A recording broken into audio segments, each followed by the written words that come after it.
देवियों सज्जनों, डॉक्टर जनार्दन तिवारी का सत सत नमन। आत्म परिचय भाग 60 के अंतर्गत आज मैं बट वृक्ष की कथा के विषय में आपको बताने के लिए उपस्थित हुआ हूं।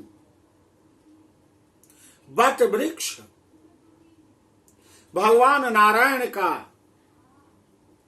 सबसे प्रिय वृक्ष। प्रलय के समय पर बट वृक्ष के पत्ते के दोने में भगवान बाल मुकुंद क्रीड़ा करते हुए विराजमान रहते हैं। बड़ा सुंदर मंत्र है, सुने।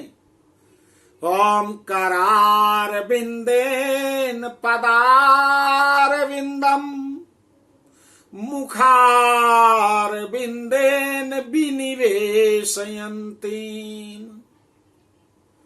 वटास्य पात्रास्य पुटे शयानम बालम मुकुंदम शिरसा नमामि। पुनः एक बार। ओंकारार बिंदेन पदार विंदम मुखार बिंदेन विनिवेशयन्ते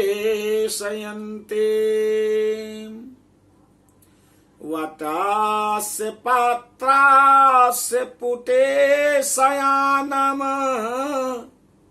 बालम मुकुंदम शिरसा नमामि। अपने कमलवत हाथों से अपने कमल रूपी चरण को कमल रूपी मुख में प्रवेश कराते हुए बट वृक्ष के पत्र से बने दोने में शयन करते हुए भगवान बाल मुकुंद को मैं सिर से नमस्कार करता हूं, सिर झुका करके प्रणाम करता हूं। भगवान श्री हरि नारायण का बड़ा सुंदर दो ही वृक्ष हैं, एक तो बट वृक्ष और दूसरा अश्वत्थ वृक्ष। एक बरगद का पेड़ और दूसरा पीपल का पेड़। पीपल के पेड़ पर तो विराजमान रहते हैं, लेकिन बट वृक्ष के पत्ते के दोने में वे शयन करते हैं। एक बैठने का आसन है तो दूसरा शयन करने का आसन।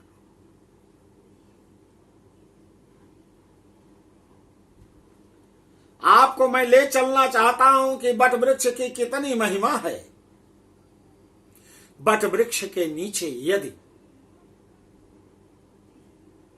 हम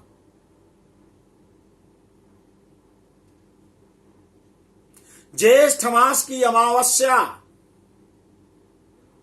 के दिन बट सावित्री व्रत होता है,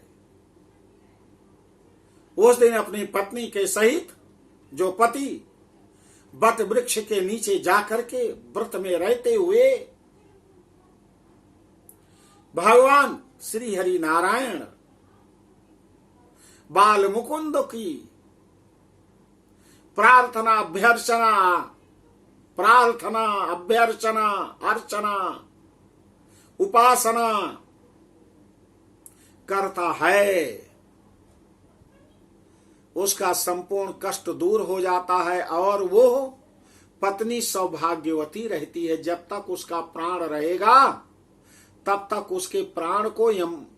उसके पति के प्राण को यमराज भी नहीं ले जा सकते, यमराज भी नहीं ले जा सकते हैं। देवी भागवत महापुराण में आता है कि मद्र देश के एक राजा हैं जिनका नाम है अश्वपति।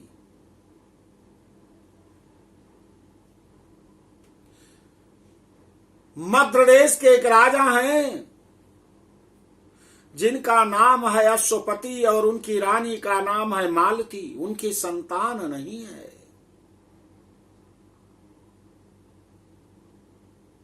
उन्होंने बहुत बड़ी तपस्या किया पुष्कर क्षेत्र में जाकर के। अब गायत्री का जप करते हैं। कहते हैं यदि एक बार गायत्री जप कर ले तो एक दिन का पाप नष्ट हो जाता है। 2 बार गायत्री जप कर लें तो 24 घंटे का पाप नष्ट हो जाता है। और 8 बार जप कर लें तो 108 बार जप कर लें, मतलब एक माला, तो 1 वर्ष का पाप समाप्त हो जाता है। बहुत बड़ी महिमा। कोई संतान नहीं है, 100 वर्ष तक की बड़ी कठिन तपस्या की तो माता सावित्री, जो वेदों के अधिष्ठात्री देवी हैं, वो प्रसन्न होती हैं और कहा, राजन, आपके मन में पुत्र प्राप्त करने की इच्छा है और आपके पत्नी के मन में पुत्री प्राप्त करने की इच्छा है, तो मैं आपको आशीर्वाद देती हूं, वर प्रदान करती हूं, आप दोनों की इच्छाएं पूर्ण होंगी। समय बीता और महाराज अश्वपति के यहां एक पुत्री ने जन्म लिया, जिसका नाम रख दिया सावित्री। बोलो सावित्री देवी की जय। सावित्री बड़ी होती है।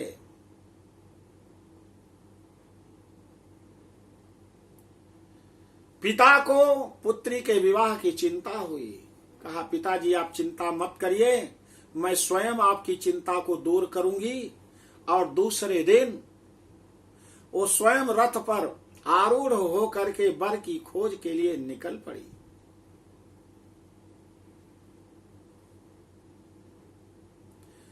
वो जाती है तो देखती है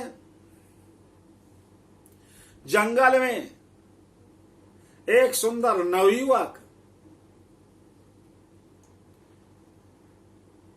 जिसका नाम है सत्यवान, लकड़ी काट रहा है।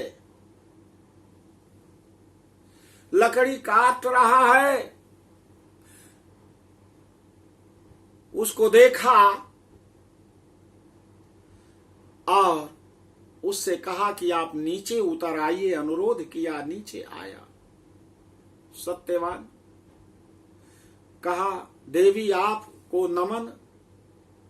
कहा, देखो मैं आपसे विवाह करना चाहती हूं, आप हैं कौन? कहा, मैं तो बहुत गरीब हूं, निर्धन हूं,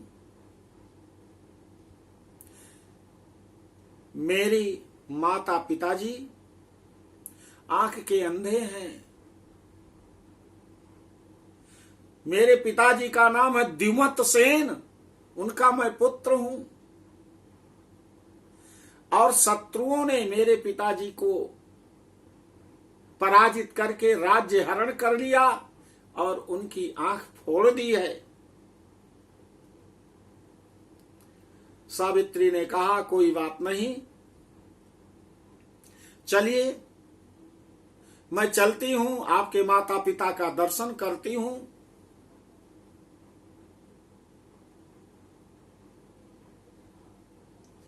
और सावित्री जाती है, द्युमत सेन का चरण स्पर्श किया